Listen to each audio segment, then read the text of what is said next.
escala de Karnofsky, la tienen en su manual también. Vamos a poner la pluma. Vean que había muchas clasificaciones del Karnofsky, todas estas. Y entonces teníamos desde el Karnofsky 0, que era que el paciente estaba muerto, hasta un Karnofsky de 100, donde el paciente está normal, sin quejas, sin evidencia de enfermedad, asintomático prácticamente. Y entre estos dos extremos, pues hay una serie de varias posibilidades. El objetivo es que entre más baje, o sea, entre menos Karnofsky, el paciente está más disfuncional, más discapacitado. Cada Karnofsky te dice qué significa. Pero les digo, no tiene caso que se lo aprendan. O sea, la verdad es que no es útil aprenderse el Karnofsky. Se lo aprenden ahorita y después se les olvida. Lo único que tienen que saber es que un Karnofsky por arriba de 80, ven, aquí está, por arriba de 80, es un paciente funcional. Es decir, que sí, a lo mejor un Karnofsky de 100 es asintomático, pero un Karnofsky de 90, 80, pues es activo, pero ya empieza a tener algún grado de disfuncionalidad. Por ejemplo, Karnofsky de 90, capaz de realizar actividades normales y tiene mínimos síntomas. Karnofsky de 80, hace la actividad normal, pero ya empieza a tener un poco de esfuerzo. No se lo aprendan, les digo, nada más con que sepan, de un Karnofsky de 80 para arriba, este es un paciente funcional. Un Karnofsky de 70 a 50, pues ya empieza a tener más disfuncionalidad. Ya requiere a lo mejor algún tipo de asistencia, no completa, de forma ocasional. Y conforme va bajando, pues la disfuncionalidad es mayor. Y un Karnofsky de 40 o menos, prácticamente es una persona que está totalmente discapacitada, que requiere el apoyo de otra persona, de un cuidador, para tener sus funcionalidades básicas. Pero les digo, no se aprendan, con que sepan que un Karnofsky entre más alto es mejor, perfecto. Y recuerden nada más esto, de 80 para arriba, es un paciente que está funcional. ¿Sale? Eso es lo que se tienen que aprender. Ahora vamos a hablar del ECOG. Karnofsky lo vamos a volver a utilizar cuando veamos cáncer de riñón, porque hay una escala en cáncer de riñón donde mide Karnofsky, pero ya en un futuro vamos a regresar nuevamente a la clasificación de Karnofsky, cuando vemos, les digo, cáncer de riñón. Y vámonos ahora al ECOG. Vamos a dejar de compartir pantalla. Ok. Y vamos a hablar del ECOG. Siempre que vean a un paciente con cáncer y ustedes estén haciendo una nota, siempre tienen que hablar o siempre tienen que poner en su nota qué ECOG tiene. ¿Sí? La verdad es que no es difícil el ECOG. Y la verdad es que muy pocos notas que no sean de oncólogos lleva el ECOG. Pero ustedes ya lo van a poner en sus notas. Siempre que vean a un paciente oncológico, siempre, pónganle el ECOG. Siempre. ¿De dónde salió esta clasificación? Bueno, hubo un grupo oncológico que se llama así, Gaston Operative Oncology Group. Este grupo oncológico, en el año de 1982, publica esta clasificación que ellos proponían para medir la funcionalidad del paciente con cáncer. Porque si ven, el Karnofsky tiene muchas situaciones y a veces es difícil de manejar de forma práctica. O sea, a lo mejor no te acuerdas, es a lo mejor difícil de aprendértelo de memoria todo. Si no estás acostumbrado a qué consiste cada Karnofsky, pues puedes clasificarlo de forma errónea. Entonces, el grupo oncológico, el ECOG, de ahí las abreviaciones, propone esta clasificación para que sea mucho más sencillo para cualquier médico poder clasificar la funcionalidad de un paciente oncológico. Y entonces vamos a hablar de los diferentes tipos de ECOG. Hay 5 ECOG. Primer ECOG, ECOG 0. El ECOG 0 es el paciente que está asintomático. La verdad es que el ECOG, a mí como oncólogo, cuando me presentan algún paciente y que yo no lo estoy viendo o no lo estoy revisando o me están contando, siempre mi primera pregunta es, ¿qué ECOG tiene? Porque en base a eso yo voy a tomar la decisión del tratamiento.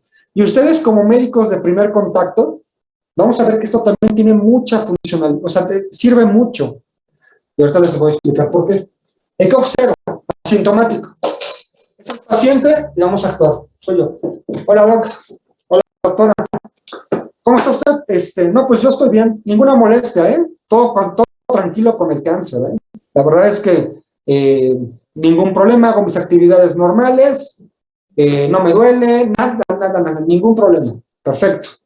Eso es el ECOG cero, totalmente asintomático. Viene el ECOG 1.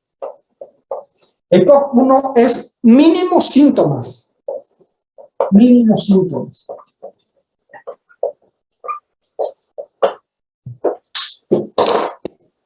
Hola, doc.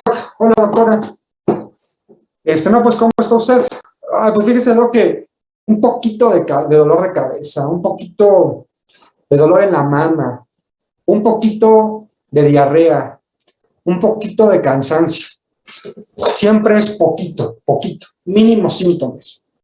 Pero que esos síntomas, todo el ECOG, que esté asociado al cáncer, a la enfermedad, o bien al tratamiento, ¿sí? Pero del cáncer, de la enfermedad. Y ahorita vamos a regresar a esto, o sea, que siempre y cuando esas molestias que está teniendo sean o a la enfermedad o al tratamiento oncológico. Siguiente, ECOG 2 y ECOG 3. En ambos ya no es poquito, ya hay más síntomas.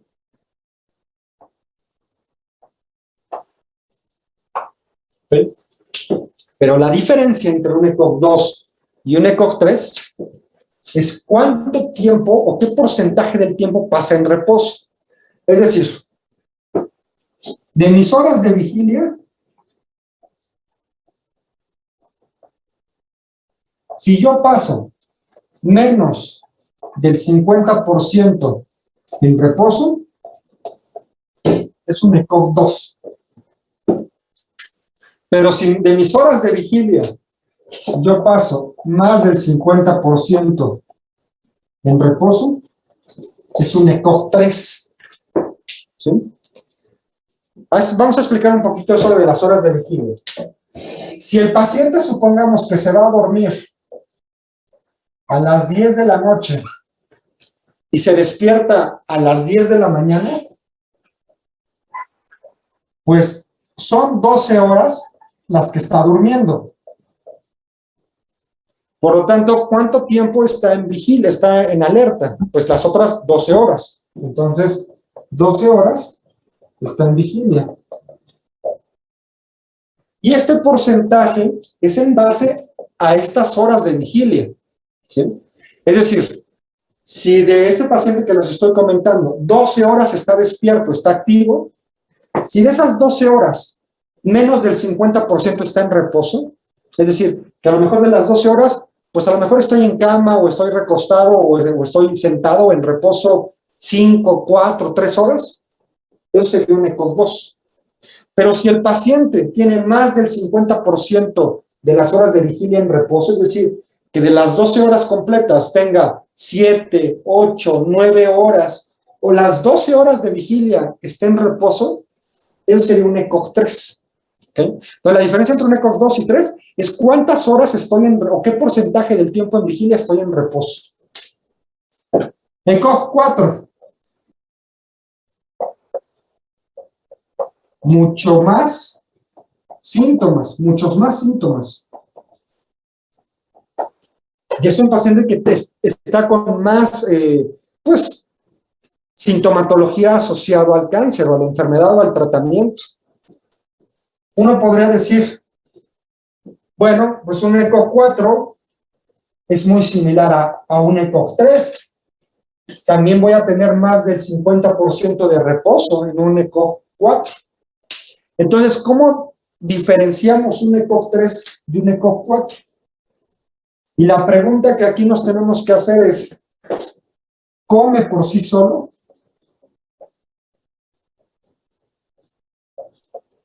Es decir, el paciente puede agarrar la cuchara y comer por sí solo, puede agarrar un vaso de agua y tomarlo, puede hacer sus actividades básicas por sí solo. Si la respuesta es sí, es un ECOG 3.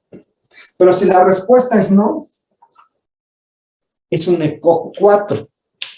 ¿Sí? Y finalmente, aunque esto a veces ya no lo meten dentro de la clasificación, el ECOG 5 es que el paciente esté muerto. Entonces, pues muchas veces ya no es como tal una clasificación. ¿Sí? Entonces, recuerden, el ECOG 0. Hola, doctora. ¿Todo bien? Todo bien. Un ECOG 1. Ay, un poquito de dolor aquí. Ahí tengo el tumor, pero un poquito, casi nada, ¿eh? Un ECOG 2. Ay, doctor, fíjese que sí me siento cansado, con dolor. Ya no es poquito, recuerden, ya no es poquito. Sí tengo dolor, sí tengo cansancio, pero soy activo. Soy una persona que normalmente hago mis actividades, que de las 12 horas de vigilia, la mayor parte del tiempo estoy haciendo cosas, no estoy en reposo. ECOG 3.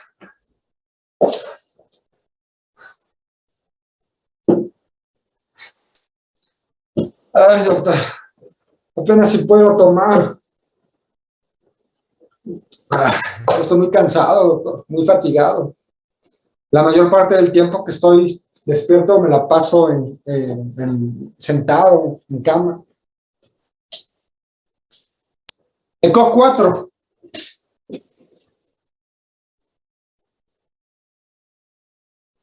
Pues ni siquiera puede caminar, por eso es que no pasé. O sea, el paciente está prácticamente todo el tiempo en camilla, está todo el tiempo en reposo.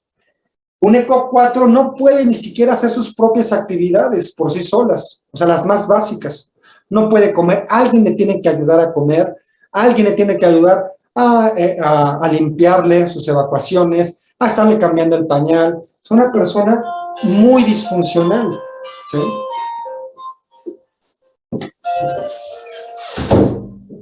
Y un ECOG 5, pues definitivamente es cuando el paciente pues ya falleció. Eso es muy importante que todo paciente con cáncer tratemos de clasificarlo así. ¿Por qué?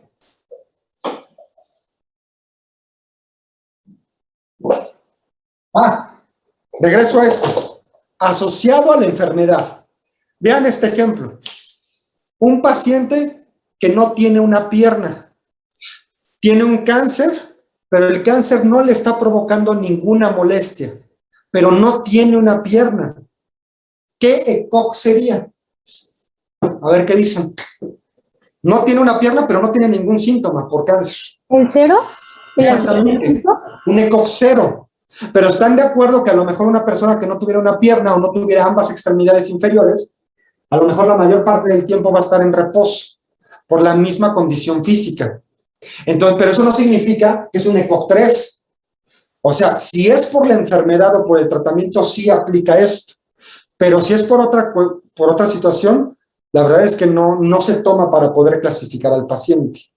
Tú pones ahí, es un ECOG 0, pero el paciente a lo mejor acude en silla de ruedas por falta de una extremidad.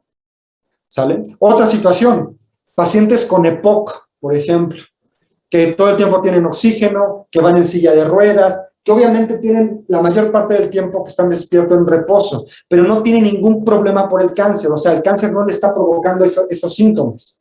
Eso igual sería un ECOG 0. A lo mejor está en reposo porque tiene otras comorbilidades, pero sería un ECOG 0. ¿Sale? Ahora, el otro ejemplo, por tratamiento. El paciente estaba bien, pero por la quimioterapia que yo le estoy dando o por cualquier tratamiento que yo le estoy dando, doctor, me la paso todo el tiempo en cama. Diarrea, vómito, apenas si me puedo levantar. Ok, es un ECOG 3. Tal vez no por la enfermedad, sino por el tratamiento que yo le estoy dando. ¿Sí? Entonces tengan mucho cuidado en eso. Siempre es por la enfermedad. ¿Y por qué es importante conocer estos ECOG o esta clasificación? Porque si yo tengo un paciente con ECOG 0 o 1, es el paciente que sí le puedo brindar un tratamiento oncológico. Es el paciente ideal. O sea, si yo tengo un ECOG 0-1, ¿sabes qué? Este va para tratamiento, es candidato a tratamiento completamente, porque sé que lo va a aguantar. Llámese quimioterapia, hormonoterapia, terapia blanco, inmunoterapia, o algún otro tipo de tratamiento oncológico, radioterapia o cirugía. Sé que lo va a poder soportar. Por eso es que sí lo puedo incluir en algún tratamiento. ECOG 2 y 3. Aquí vamos a ponerle, pues más o menos. Va a depender de cómo tú veas al paciente. Imagínense que es un ECOG 3, que todo el tiempo está en cama. A lo mejor sí puede comer por sí solo, pero es un paciente que lo ves muy débil, que lo ves muy cansado, muy fatigado. Tal vez a ese paciente ya no le puedas dar quimioterapia. ¿Y por qué no se da? No porque no quieras, sino porque sabes que a lo mejor le puedo provocar más morbilidad o inclusive que se pueda complicar y que el paciente pueda fallecer por el tratamiento que yo le estoy dando. O pueden haber ECOG 3 que dices, no, pues sí estoy la mayor parte del tiempo en reposo, pero sí estoy en condiciones para recibir tratamiento oncológico. Y un ECOG 2 sucede lo mismo. Ok, si tiene síntomas, es una persona activa, pero que a lo mejor por cualquier situación, a lo mejor dice, ¿sabes qué? No, le va a caer muy pesado el tratamiento.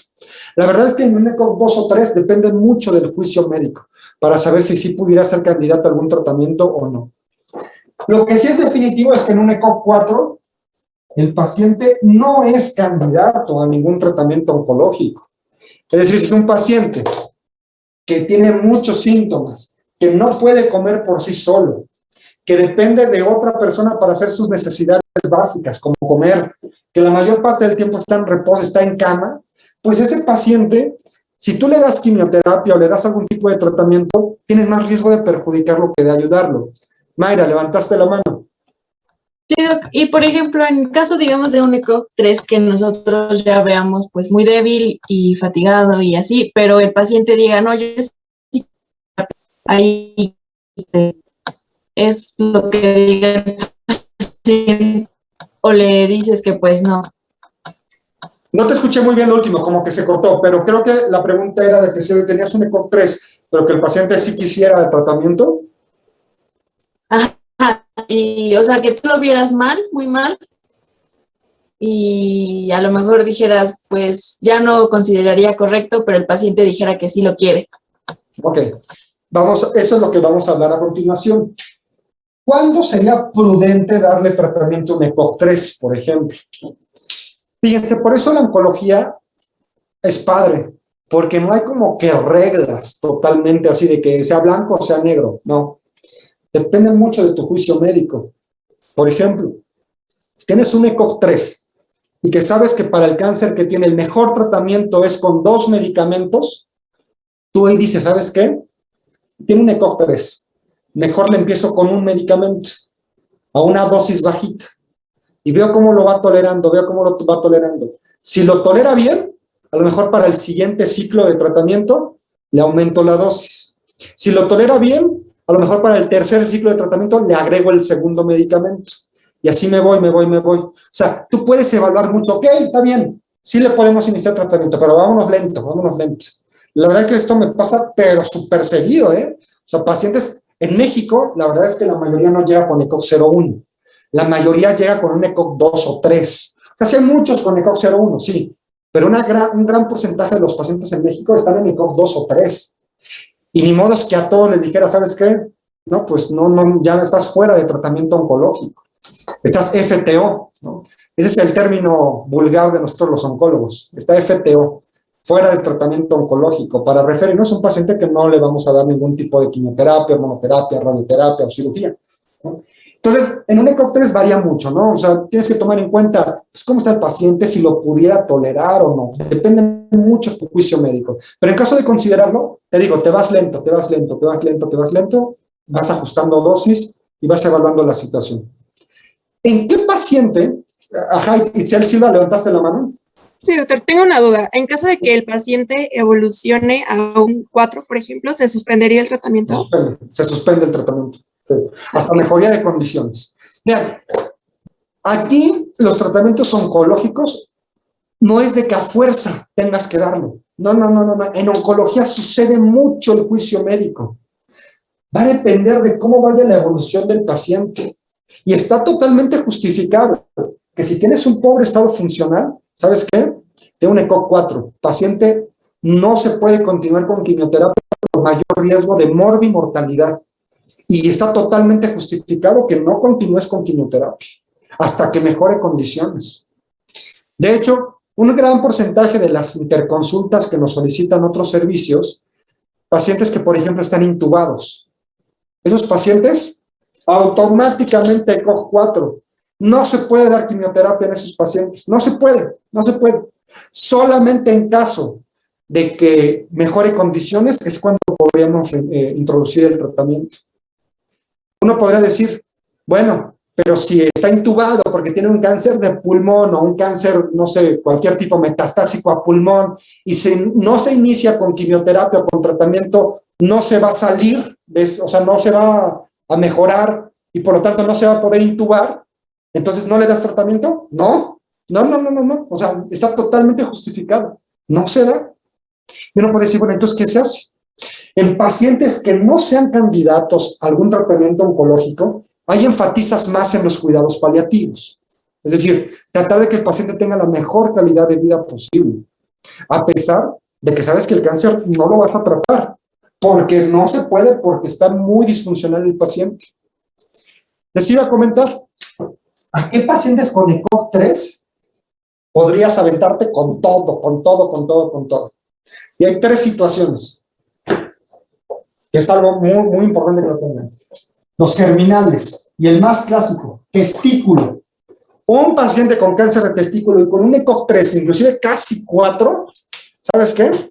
Ahí sí me aviento, me han llegado muchísimos pacientes allá en Pachuca, así. Oye, ECOG 3 que apenas, o sea, vienen en camilla, vienen todos, pero súper mal, súper mal, súper mal. ¿Sabes qué? A eso sí les tengo que dar con todo, quimioterapia con todo, porque sé que tienen muy buena respuesta. Inclusive, el paciente que esté intubado, cáncer de testículo, sí pudiera considerarlo para darle quimioterapia, porque sé que me va a responder muy bien a la quimioterapia y lo voy a poder rescatar. Eso es la verdad que son los testículos son los Lázaros, ¿eh? O sea, pacientes que se vienen muriendo, pero muriendo, literal, muriendo. Le das la quimio, al siguiente ciclo, jalan y ya vienen caminando. ¿Sí, Sai, Madrid? Doctor, una pregunta. Menciona que los pacientes que más se tratan son asintomáticos y con mínimos síntomas. Pero entonces, mi duda es ¿por qué razón llegan a consulta? Exactamente. Bueno, muchas veces es por algún tipo de screening que se identificó al tumor. O sea, a lo mejor no tenía ninguna manifestación, pero mediante alguna mastografía o mediante algún Papa Nicolau o por una colonoscopia de cribado o de screening se detectó el tumor. Esos serían los pacientes asintomáticos. A lo mejor los que tienen mínimos síntomas son los que se detectaron alguna bolita, que a lo mejor no les generaba ninguna molestia, pero sí se detectaba una bolita, pero no tenían ningún síntoma. También entrarían en un ECOG 0, por ejemplo. O a lo mejor a veces tienen mínimos síntomas, ¿no? Y, por ejemplo, la pérdida de peso, Sí, ¿es un también. síntoma que se considera mínimo o ya es un... No, la verdad es que sería con 2 o 3? o sea, la pérdida de peso, pues no sería como tal un síntoma, porque el paciente realmente es algo que no siente, o sea, no tiene una molestia específica, simplemente está perdiendo peso. Como un signo. Exactamente, entonces no se consideraría para esto. Entonces tú puedes tener un paciente que está perdiendo mucho peso, pero está asintomático. Entonces es un ECOG 0. Ok, perfecto, gracias. Ok, entonces, ECOG 3, ok, ¿sabes qué? Inclusive ECOG 4 ahí sí lo pensarías, pero dices, va, cáncer de testículo, cáncer de ovario germinal, neoplasia trofoblástica gestacional. Si se dan cuenta, estos 3 tumores son los que son sensibles a quimioterapia. Ya lo comentábamos cuando vimos parte del tratamiento radical, que decíamos que la quimioterapia como tratamiento radical es muy poco frecuente utilizado, salvo estas excepciones, los germinales y la neoplasia trofoblástica gestacional. Otro que sí se tiene que dar, cáncer de pulmón o de células pequeñas. Cáncer de pulmón de células pequeñas. Cuando veamos cáncer de pulmón vamos a ver que hay dos grandes grupos, células pequeñas y células no pequeñas. El de células pequeñas, ese responde muy bien a quimioterapia. Entonces, aunque venga el paciente de un ECOG 3, inclusive 4, pues le entras. Hay mucho riesgo, sí, de que fallezca, sí, pero le tienes que entrar. Cáncer de pulmón de células pequeñas. Entonces, ¿por qué esto es muy útil para el médico general? Muchas veces, como médicos de primer contacto, les llega un paciente con ECOG 3, todo el tiempo en cama. Sí puede comer por sí solo, por eso era un ECOG 3. Y ustedes lo ven, no, mijo, pues ya te vas a morir, adiós, ya, ni para qué vas con el oncólogo, ya, no tiene caso. Si es un cáncer de testículo, no, aunque sea ECOG 3, que haga todo lo posible por ya iniciar la quimioterapia, lo puedes rescatar. Cáncer de ovario germinal igual, neoplasia trofoblástica gestacional igual, o sea, es un cáncer de pulmón de células pequeñas, rápido, sí, o sea, sí está grave, pero lo puedes rescatar. Muy diferente a que, por ejemplo, un cáncer de páncreas en ECOG 3, que el cáncer de páncreas es letal prácticamente. Con un ECOG 3 dices, bueno, la verdad es que va a ser muy difícil que a lo mejor pueda iniciar algún tratamiento, ¿no? Pero la verdad es que cáncer de páncreas con ECOG 3, sí les iniciamos quimioterapia, una quimioterapia leve, que con una bajita dosis, y sí lo puede ir valorando los ajustes de tratamiento. Y ya nada más para terminar un minuto. Todos los protocolos de investigación, y mañana vamos a hablar un poquito más de eso, generalmente solamente incluyen ECOG 0 y 1. Recuérdenme mañana hablar de protocolos de investigación, porque en el anterior grupo sí hablé de ellos, pero con ustedes ya no me dio tiempo. Entonces mañana vamos a platicar un poco de protocolos de investigación. Bueno, ¿alguna otra pregunta que tengan? Mañana ya vamos a empezar a hablar del TNM, cómo se clasifica en general los diferentes tipos de cáncer. Y vamos a empezar con epidemiología, estudios diagnósticos, marcadores tumorales y los hallmarks del cáncer. Y con eso terminamos generalidades. Ahí vamos, ahí vamos. Bueno, ¿alguna pregunta o comentario? Vayan contestando también sus preguntas que vienen al final del capítulo de generalidades para que vayan haciendo la retroalimentación. Bueno, creo que no hay preguntas. Y si no, pues sería todo por el día de hoy. Cuídense, nos vemos el día de mañana. ¿Vale? Hasta mañana, doctor. Gracias.